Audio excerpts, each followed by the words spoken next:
I suggest using the same thread on the bobbin and on the top for the needle. I like Isacord. I think that's a great one to start with. Needle plate. We are going to put a straight stitch needle plate if you have. I don't always. I often stitch with the zigzag one without any trouble. It's your choice. The foot that I suggest is the one that your maker make for your machine. If they don't, then you can get a Sew Steady one. They will make for virtually any kind of machine out there. The needle, as I mentioned on the previous video, I like to use top stitch needle.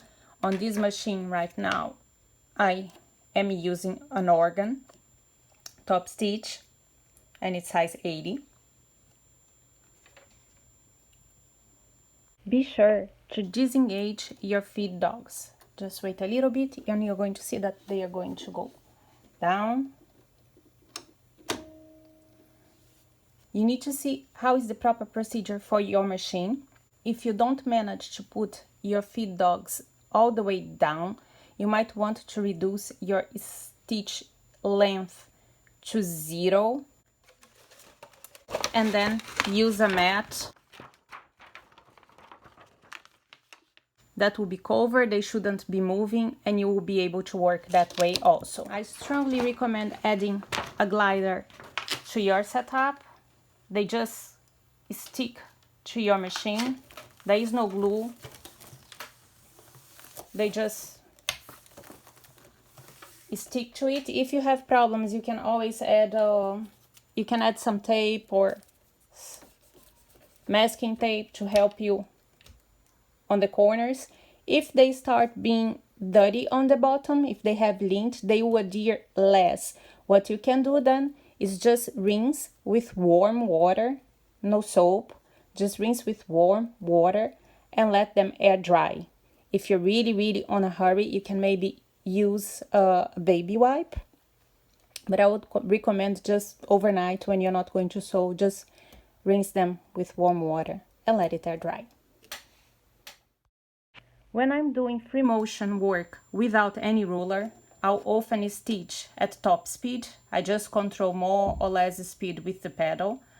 But when I'm doing ruler work, I don't like that. I prefer to have my speed right here. I will never do ruler work at the fastest speed of my machine. This one is 1100 stitches per minute, I believe. I tried and I moved a little bit up, moved a little bit down, and I found that this was the optimum speed for me. If you have a machine where you can change the speed, I suggest you play with it. With time, you're going to see which one works for you. Mine is right here, and whenever I start stitching, I press my pedal all the way down. As for thread delivery on this machine, I can either use the smaller spools of Isacord, and those will fit on the spool roll holder. And my Janome came with this little cap here. That's great for the little cones. That won't work for a larger cone like this. This is a big one. This is a 5,000 meter one.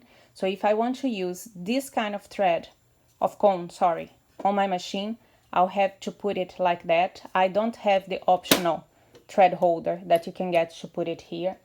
What I use is a superior thread cone holder, and I would put it like here, thread, and this will sit just behind, kind of beside my machine. It's very important to respect how you're going to deliver the thread. If it's something that is crisscross like this one, you don't want this thread coming out of the spool laterally like that. You don't want this. You want the thread coming up through the top. And if I put it laying down like that on my Janome, it will be perfect. It's getting out like that. And if it's the big one that is sitting on the top, the thread will also be coming up and it will respect that kind of cone. If you are using another kind of thread that is not crisscrossed here, this one should not be coming up from the top. That's the wrong way. It should be feeding from the side, just like that.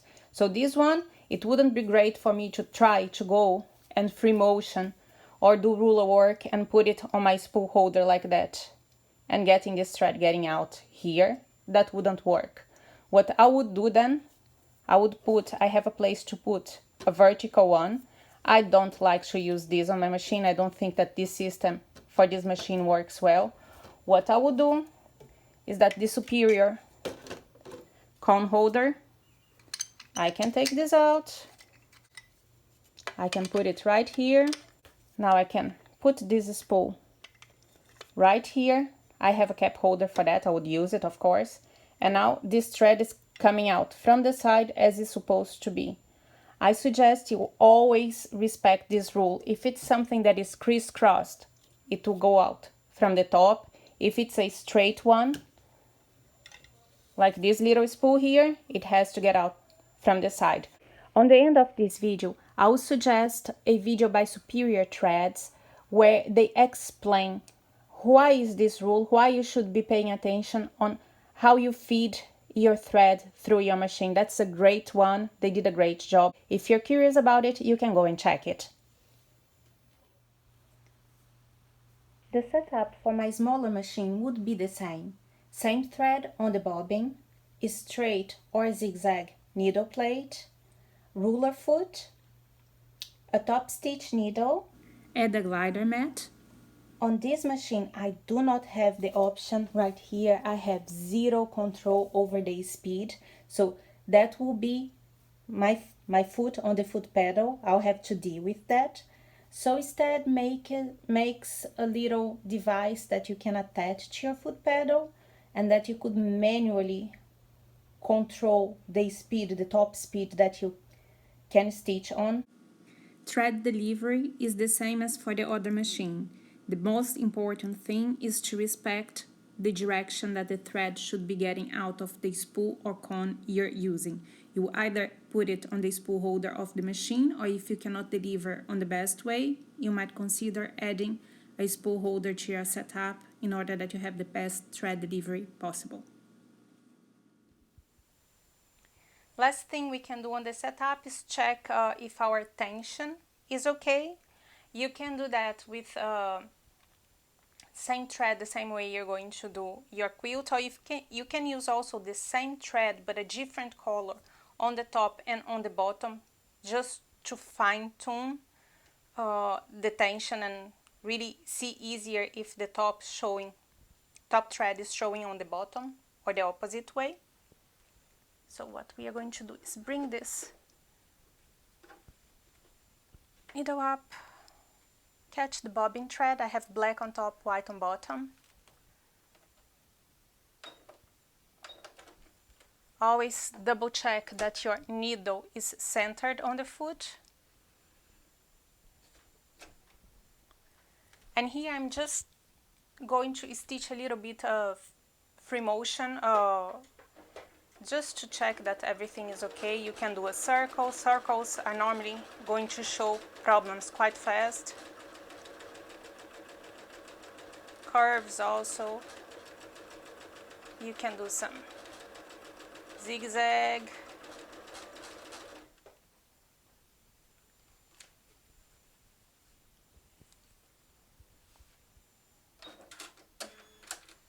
So,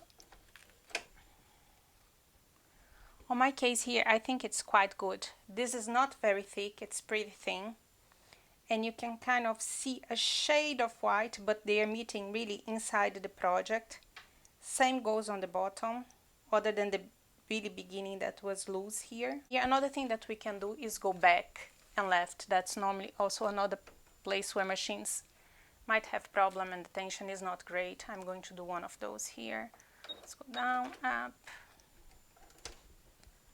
bring the bottom up. I'm going to go a little bit.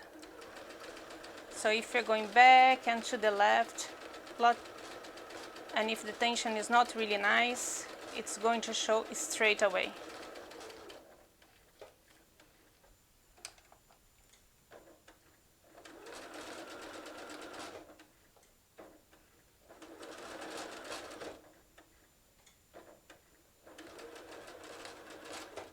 and I think all is fine here.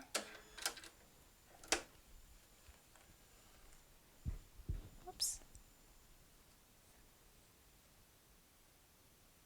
I think that's quite okay. I'm going to add a video by Kate Quinn from Fabricated Quilts into this playlist. She went in depth on the tension adjustment and also on the adjustment of the height of our foot presser, our ruler foot. I strongly suggest you go and check that one. Stay with me and we are going to start stitching some designs with the straight ruler on the next video. See you soon. Bye!